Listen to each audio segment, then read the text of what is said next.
అంటే విజయం నీ బానిస అవుతుంది, నీ వెంట ఉంటుంది విజయం. అట్లా అదే మాదిరిగా కష్టపడ్డా, అదే మాదిరిగా 1 year చూసిన టార్గెట్ 1 yearలో 10 lakhs సంపాదిస్తే సాధనుకున్నా. 1 yearకి వస్తూ ఉంది. 1 yearలో మార్కెటింగ్ అది ఇది కొంచెం వాటా పెట్టుకుని 10 years నెక్స్ట్ ఇయర్ 20 lakhs వచ్చినాయి, థర్డ్ ఇయర్ 30 lakhs వచ్చినాయి ఇయర్లీ. చేసుకుంటూ పోతే లాక్స్ పెరగడం తగ్గేది లేదు ఇంకా అసలు. భద్రాచలం సినిమా ఉందిగా, వీడిపోవద్దు ఓడిపోవద్దు ఒకటే జననం, వీడిపోవద్దు ఓడిపోవద్దు ఒకటే జననం, ఒకటే మరణం, గెలుపు పొందే వరకు అలుపు లేదు నీకు, బ్రతుకు గంట గెలుపు, గెలుపు కొరకే బ్రతుకు. వీడిపోవద్దు ఓడిపోవద్దు ఒకటే జననం, ఒకటే మరణం, గెలుపు పొందే వరకు అలుపు లేదు నీకు, బ్రతుకు గంట గెలుపు, గెలుపు కొరకే బ్రతుకు. ఈ పాట కూడా విన్నా. ఓకే, అసలు విజయం ఎందుకు రాదో మనకు చూద్దామన్నా కష్టపడ్డా. ఆ పరిచయాలన్నీ యూజ్ చేసిన, వ్యాపార రంగంలో అన్నతో ముందుకు వచ్చిన.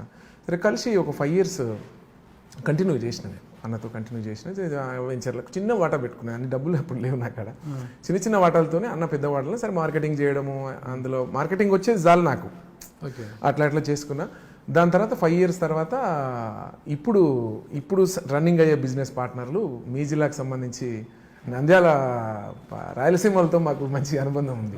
నంద్యాల ఊరు, నంద్యాల బాలాజీ నాయక్ గారు అని చెప్పేసి 5 years కంటిన్యూగా ఉన్నా నేను ఆయనతో. మేరెడ్డి నరేందర్ రెడ్డి గారితో చేస్తున్నప్పుడు మళ్ళీ నరేందర్ రెడ్డితో వాళ్ళు, ఇప్పుడు బాలాజీ నాయక్ గారు, నవీన్ కుమార్ రెడ్డి, ఇంకో బ్యాచ్ అందరు వచ్చారు. నేనేమో నరేందర్ రెడ్డి గారితో ఉండడం. తర్వాత నరేందర్ రెడ్డి గారు హైదరాబాద్ షిఫ్ట్ అయిపోయారు వారు. ఆ తర్వాత నేను నల్గొండలో ఉన్నప్పుడు బాలాజీ నాయక్ గారు, నేను, నవీన్ కుమార్ రెడ్డి అని ఇంకొక మా బ్రదర్ ఉంటాడు, ముగ్గురం కలిసి స్టేట్ డివైడ్ అయినప్పుడు మాచర్లలో ఒక వెంచర్ చేసి అటు వెళ్ళాం. బాగా స్ట్రగుల్ చేసినాం, కష్టపడ్డాం. పల్నాడు అంటే చాలా పరేషానే ఉంటుంది, చెప్పే మామూలుగా ఉండరు అక్కడ, మోసాలు ఉంటాయి. తర్వాత అక్కడ కష్టపడ్డాం బాగా. పెద్ద పల్నాడులో బాగా మోసాలు అంటే కాదు కానీ ఇక వాళ్ళు ఎట్లా అంటేనా, అంటే వాళ్ళు ఎట్లా అంటే రైతులు చాలా కొంచెం క్రిటికలే ఉంటుంది వాళ్ళకి. అంటే రేట్లో ఏదో వస్తాయి అనుకుని పోయి బార్డరే సరే పోయినాము, కొంచెం అనుకున్నంత ఏం లాభాలు రాలే అక్కడ. అయినా కూడా అక్కడ కొంచెం ఓటమి పాలయ్యాము. నరేందర్ రెడ్డి గారు హైదరాబాద్ రావడము, మేము స్టేట్ డివైడ్ అయినప్పుడు అక్కడ ఏదో మూమెంట్ ఉంటుందని చెప్పేసి బాలాజీ నాయక్ గారు అని చెప్పేసి నంద్యాల గిద్దలూరు, అక్కడ ప్రకాశం జిల్లా, ప్రకాశం జిల్లా, నంద్యాల మళ్ళీ కర్నూలు జిల్లా. అతను పోలీస్ ఆఫీసరు, అడిషనల్ కమాండెంట్ క్యాడర్లో ఉన్నాడు.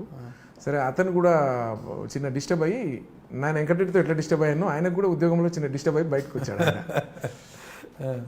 డిస్టర్బ్ అయిన వచ్చినప్పుడు ఆయనలో కసి ఉంది, నేను ఏదైనా సాధించాలని చెప్పేసి ఇద్దరం కలిసాము. అప్పుడు అక్కడ కలిసి ఇద్దరం సరే ఇద్దరికి నచ్చుకున్నాము. ఓకే రెడ్డి మీరు కూడా హ్యాపీ, సరే కలిసి చేద్దాం. నువ్వు కొంచెం అతనికి ఏపీఎస్పీ వాళ్ళు, ఏపీఎస్పీలో కొంచెం బెటాలియన్లో వాళ్ళకి కొంచెం అతను సివిల్ వర్క్స్ మీద అనుభవం ఉండడం. ఏపీఎస్పీ బెటాలియన్లో ఆయన ఇక్కడ నల్గొండలో 12th బెటాలియన్ ఎస్టాబ్లిష్ అయ్యి క్రమశిక్షణ కూడా ఎక్కువ ఉంటుంది, వాళ్ళు సివిల్ వాళ్ళు లెక్క కాదు. అయితే అతను డిస్టర్బ్ అయినప్పుడు చిన్న అసెట్స్ కేసులో ఆయన ఏసీబీ కేసు అయింది. ఆయనది వాళ్ళ ఇంటోళ్ళే, వాళ్ళ సొంత బావమరిదే పడక కాంప్లైంట్. వాళ్ళకి ఏపీఎస్పీలో ఏముంటుంది, వాళ్ళ బూట్లు వాళ్ళ పైతాపులు సాఫ్ చేసుకునే తప్ప రూపాయలు లంచం రాదు. చిన్న ప్రాబ్లం వచ్చి ఆయన బయటకు వచ్చాడు. అయితే ఇక ఆయన ఉద్యోగము, ఆయనకు 5 మంది పిల్లలు, ఈ ఉద్యోగము ఇక ఇప్పుడు చేసి ఏం చేయాలని చెప్పేసి ఆ అనుభవంతో ఆయన బిజినెస్ స్టార్ట్ చేసిండు. ఆయన జాబ్ సిక్ లీవ్ పెట్టేసినప్పుడు ఇద్దరం కలిసినాం మనం.